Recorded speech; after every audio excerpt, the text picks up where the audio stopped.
G'day, my name's Gordon Dedman and welcome to another episode of Bushcraft Survival.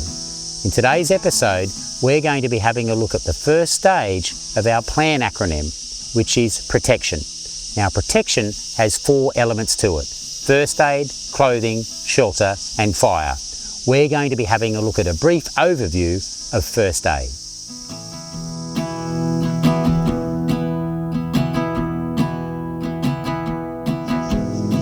Without quick and effective first aid, death can occur in minutes as a consequence of serious injury. First aid has its own set of priorities of what to do and in what order.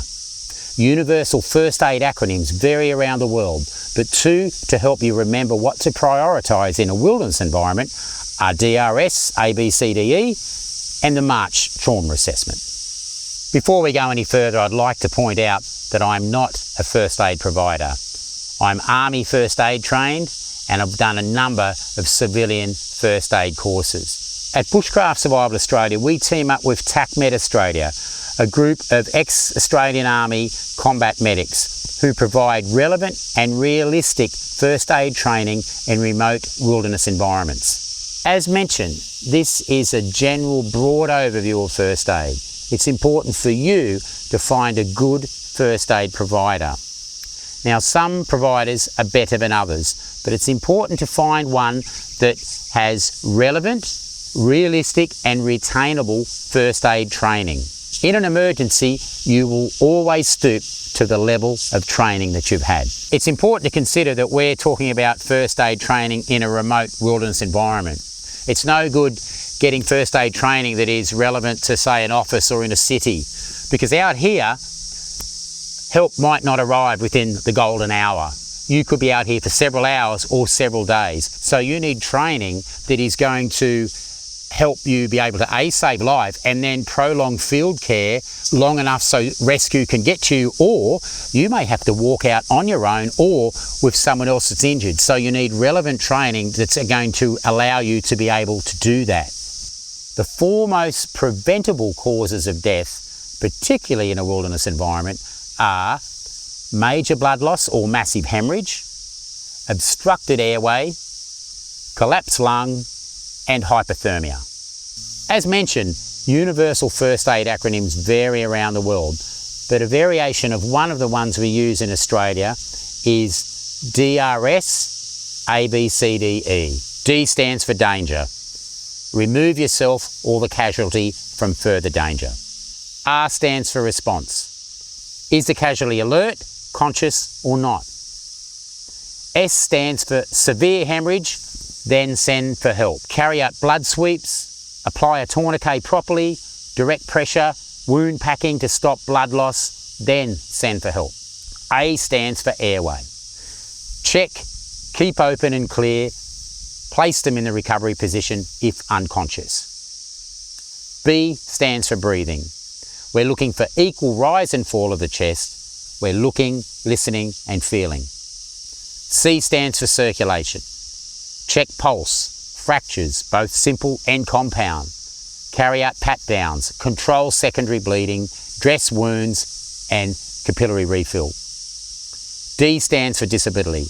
We're looking for head injuries, checking pupils and ears and their level of consciousness. And E stands for exposure.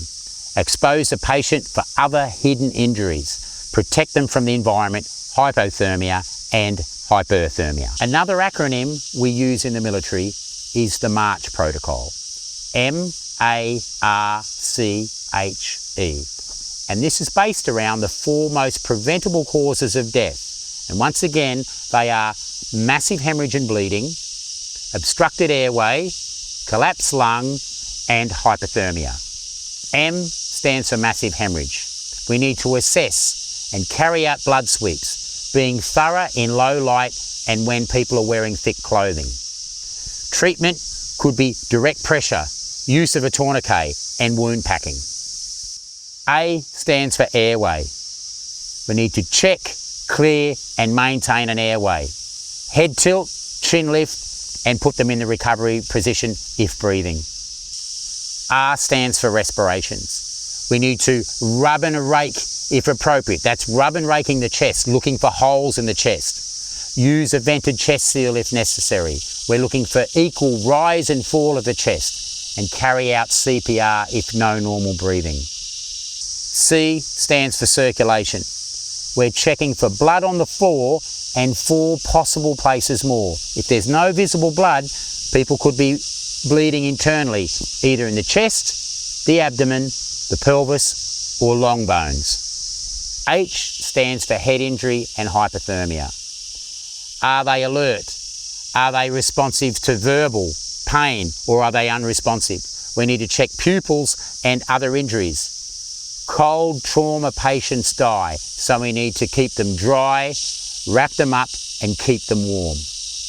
E stands for everything else. We're talking about rapid evacuation, writing out a casualty evacuation card, or as we call it in the military, an IMIS card.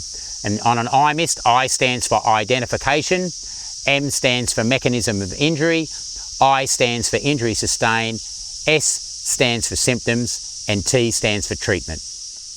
And that's so we can do an appropriate handover to any emergency service that we finally marry up with. Having an idea of what normal vital signs are first will allow you to better ascertain what is abnormal. Both these acronyms are a checklist for what is going to harm you first, and that's what you treat first. Well, I hope you've enjoyed this brief overview on the importance of first aid, which is the first element in protection. Because if you're not breathing or you're bleeding uncontrollably, it doesn't matter what else you know, you're not going to be around long enough to do anything else. If you'd like to do one of our shared Bushcraft Survival Australia TACMED remote casualty care courses, please check out our website www.bushcraftsurvivalaustralia.com.au. My name's Gordon Dedman. Thanks for watching.